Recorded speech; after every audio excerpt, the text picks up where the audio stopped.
Hi foodies, how are you? I'm here with Rojina McDonald. She is the author from Faces and Food of the Fleurieu. Hello. How are you? Good, thank you. Good. It's Yes. nice to see you. You too.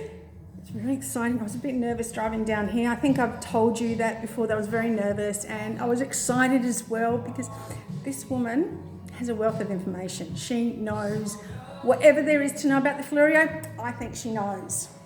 Oh, that's a big call. That's she's fantastic. Look, if you haven't gone out to get her book, Faces and Food of the Fleurieu, get out there and get it. But in the meantime, I'm going to ask her some questions. Now, Rojina, this is not a fair question. Which one was your favourite out of all of the places that you went to? Did you have a favourite, or were they like your children and you didn't pick a favourite? Yeah, I didn't pick a favourite for Faces and Food of the Fleurieu because I think they're all special and unique in their own special way, and everyone is different, from producers, chefs, farmers, fishers. They all have such a different role that they play in the food industry here on the Fleurieu. So I don't actually have a favourite. They were all amazing and incredible, even to the point of I never actually chose any of the people in the book to have my launch at their space. So I chose someone that wasn't in the book because I had a lot of people asked, or offer to have the launch at their space, but I didn't think that it was fair to choose one over the other. So when people ask me what was my favourite recipe or my favourite, business involved, I think they're all very special and unique in their own right. I don't have a favourite. No. That's a smart answer because I would have said the same thing. I get asked when I go out, what's your favourite eatery? And I said, what's your favourite type of food? Yes. I don't have, food is like my children. I don't have a favourite. I love them all equally. So that's a smart. Yeah. That's the answer I would give as well. Yeah. Now, what do you think would be the thing that attracts people to the Fleurieu the most? In your opinion, what do you think people come to the Fleurieu for?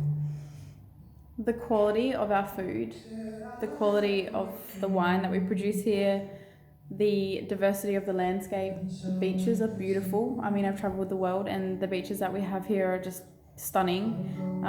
So fresh and clean and open. The diversity of the Fleurieu, travelling, up, from Port Nalunga all the way to Cape Jervis, the diversity of the landscape throughout. And I think the people as well is what attracts.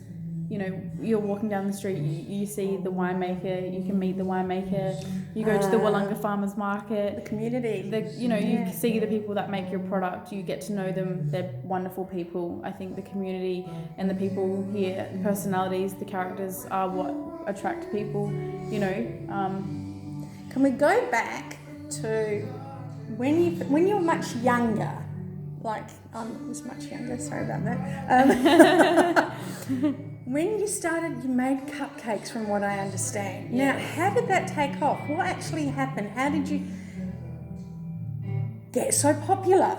Yeah, so I guess I started doing cupcakes in my early 20s, and I think the reason why I was so popular in that business was because I would visit businesses and sell my cupcakes. Usually if you have a cupcake business, you usually have a shop front or you sell them to businesses as wholesale and then they on-sell them. Where really the service I was providing is, once I delivered cupcakes to some of the people in the main street, they would then tell the hairdressers and the butchers and the wineries and say, Reggie delivers cupcakes on a Tuesday and a Thursday for morning tea.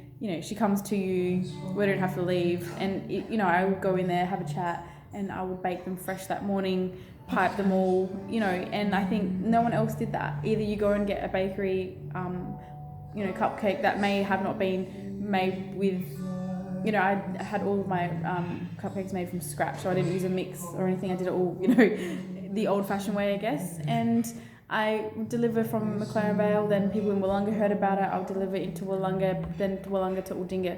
So I think what the energy and the passion that I put into my business is what made me so well known, and I was dubbed the Cupcake Queen. Oh, really? Everyone knew me as the Cupcake Girl. That is so cool. Yeah. That is so cool. And I won Young Entrepreneur of the Year in 2000 and I can't remember what year. That doesn't surprise me. For the cupcake business. That doesn't surprise me at all. No, it doesn't, because from going to the Cupcake Queen, she's now become the Fleurieu Queen. In my eyes. It's just in my eyes. Make your own opinion, but go out and buy the book. Just saying. Yeah. I'm had a mental blank right then, so sorry about that, people. Was going to ask what caused you, caused is not the right word, what made you start writing The Faces and Food of the Fleurieu? Why did you particularly want to write about the Fleurieu? So I'm the director of the book, and I have a team of freelancers. So I have a writer, a photographer, book designer, and writer, photographer, book designer, and I also have a all-rounder girl that was doing some admin and organising book photo shoots, and now she's my brand marketing manager. But I have a team of people that work with me on the book, and so I essentially didn't start writing the book myself, but I had the idea for doing it, and the idea came about when I was in London. I won a scholarship to go study pastry in London, and I realised a lot of people want to visit Australia, and I was trying to explain to all the other chefs at the school, you know, where I was from, how the Fleurieu felt in my eyes, and having grown up on the Fleurieu my whole life. I grew up on Malpas Road, so in between Wollonga and McLaren Vale, and I was taught about good food and wine from a young age. Maybe not the wine so much, but the food from a young age. So when I came back home after my scholarship, I felt this intense urge to create a book, and I just knew that I was going to do it, and I didn't know how I was going to do it, but I think it all happened organically. It all happened, back to front, and I definitely, the reason why I chose the Fleurieu is because I've grown up here my whole life, and I couldn't think of a better region to have grown up, in, and I raise my family here, and it's really such a beautiful place. It's a really special place as well. Thank you very much. Now, very last, I just thought of a lucky last. What are you working on now? So our first book, Faces and Food of the Fleurieu, showcased 80 prominent food producers in the region. And now we're on to our second book, showcasing the wine, beer and spirits of the Fleurieu. So all of the winemakers, the breweries, the distilleries. And I think that the food and wine is such an iconic part of the region, and that is why a lot of people visit the Fleurieu Peninsula. So it would be silly not to create a book that showcases that aspect of the region. And there's so many wineries, there's so many breweries, distilleries. Like, we really are creating such a great scene here all the way up, not just in McLaren Vale, working our way up.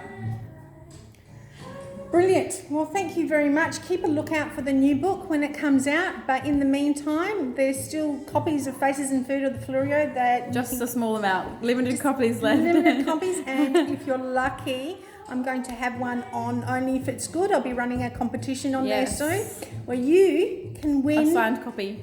A signed copy. How lucky are you to win a signed copy? Thank you very much, foodies. I love you all so much. Thank you very much, Rojina. Thank you for having me. I think what you're doing is great. Keep spreading the food word. I will. I'll try. Thank you so much. I love you, welcome. foodies. I love you, Rojina. Thank you. Bye. Thank you for listening.